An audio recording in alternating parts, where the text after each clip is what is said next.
always believed betrayal creeps in quietly. But that night, it roared into my life with no shame. I remember the way she asked. No hesitation. No pause. No ounce of shame in her eyes. She looked at me across the living room like I was nothing more than a banker she could withdraw from. Sell the cars, she said, her voice flat. My brother needs a house. Not a request.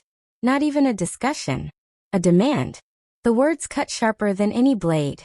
Like everything I had built, everything I loved, was suddenly negotiable. Disposable. Just so her drunk of a brother could rot in a new home instead of on his usual bar stool. I didn't answer right away. I just stared at her, trying to understand the woman I had married. The same woman who once ran her fingers lovingly along the hood of my first Porsche, whispering how much she loved the way it smelled of freedom. The same woman who cheered with her arms in the air when I bought the Aston, who laughed like a kid as we raced down the coastal highway with the roof down, who swore in my ear she'd never love me less than in that moment. But now she looked at my collection like it was a pile of cash stuffed in the wrong drawer. Like my passion, my blood, my history was nothing more than a convenient bag of money. Her brother. God, her brother. 43 years old. No job. No ambition. No spine. A drunk with a knack for playing the victim. He had always been a parasite, sucking away at every bit of goodwill I threw his way. I had paid his debts. I had covered his hospital bills after fights he started but never finished.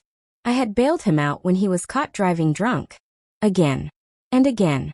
Enough chances to drown a saint. But now? A house. Paid by me?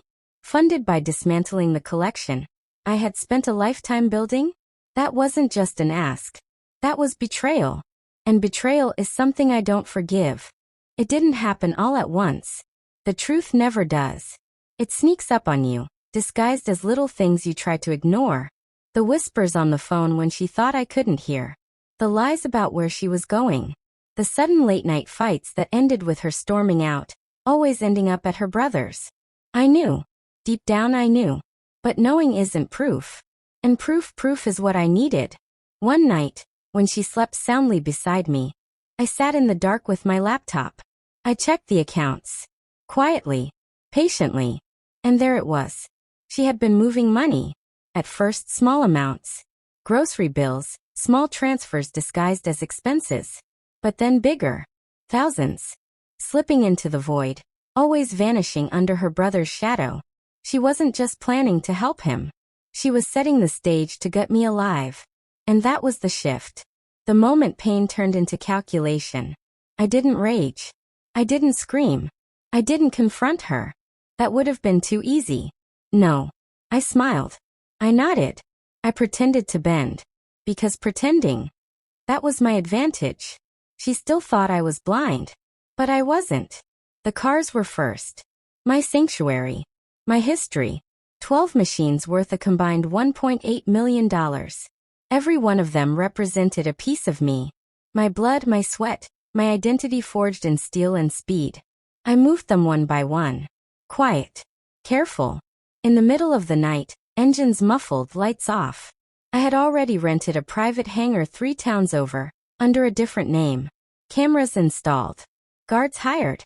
Each night, another ghost slipped away into the darkness. By the time the 12th car rolled in, polished under the hangar's lights, my garage at home stood hollow. Empty. Like a mausoleum stripped of its bones. She thought she had won. That she had pushed me to the edge. That soon I'd cave and sell them all, just to keep her happy. Do you remember? She couldn't meet my eyes. The fallout was brutal. I filed for divorce the next morning. Grounds. Betrayal. Financial misconduct. My lawyer tore through her defense like tissue paper. The judge didn't hesitate. She walked away with nothing but her clothes and her shame. Her brother? He tried to threaten me. Sent drunk messages, promising payback. Until he learned I had already reported his little history. DUIs, unpaid debts, assault charges. Cops picked him up within a week. And today came the final nail. A message. Sent from her phone. A photo. Their faces side by side. Pale. Broken. The caption. Hope you're happy. We're at Mom's. First night in years. Her first night. His only night. My victory. Do I miss her? Do I miss them? No. What I feel now is silence. Not emptiness. Not regret. Silence. The kind that follows a storm when everything broken lies in pieces, and you're still standing. My cars sit polished. Safe. Untouchable. My freedom intact. My name, my work, my legacy untouched. She thought she could trade my life's passion for her brother's failures. She thought I was weak enough to bend. But I don't bend. I don't break. I move in silence. I plan in shadows. And when I strike, I don't miss. She didn't know she had already lost. But cars were only part of it. Assets had to be locked. Accounts sealed. I spent weeks quietly shifting ownerships, tying everything I owned into trusts and entities where her name had no entry. Legally clean. Untouchable. Then came surveillance. I wanted proof, not suspicion. Not assumption.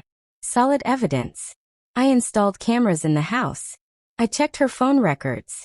Traced her messages. And then, I saw it. The text that burned itself into my memory forever. Her brother. Once he sells them, we're set. You'll be free of his crap, sis. Just make him do it. Her reply. Don't worry. He'll cave. He always does. That was it. Proof. They weren't just planning to take my cars. They were planning to take me. The night of execution came quietly, like a calm before a storm. I invited them both to dinner. A family meal.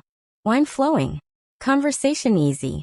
I even raised a toast to new beginnings. Her brother smirked like a child who thought he had outsmarted his teacher. She squeezed my hand under the table, believing she had bent me into submission. I kept my calm, ate slow, smiled, listened, and then I struck. I set my glass down and slid a folder across the table. Before anything moves forward, you should both see this. She opened it. Her face drained of all color. Inside, photos of my empty garage time-stamped. Then images of all 12 cars lying neatly inside the hangar, safe untouched, under my control. Paperwork proving ownership under a new entity, untouchable by her. Bank records showing her secret transfers flagged and reversed. And finally, copies of her text exchanges with her brother, printed, highlighted, undeniable. The silence that followed was heavy, beautiful. Her brother tried first. Loud, defensive. This is illegal. You set us up. I didn't even look at him. I looked only at her. Freedom, I said softly. Remember? You once told me the cars smelled like freedom.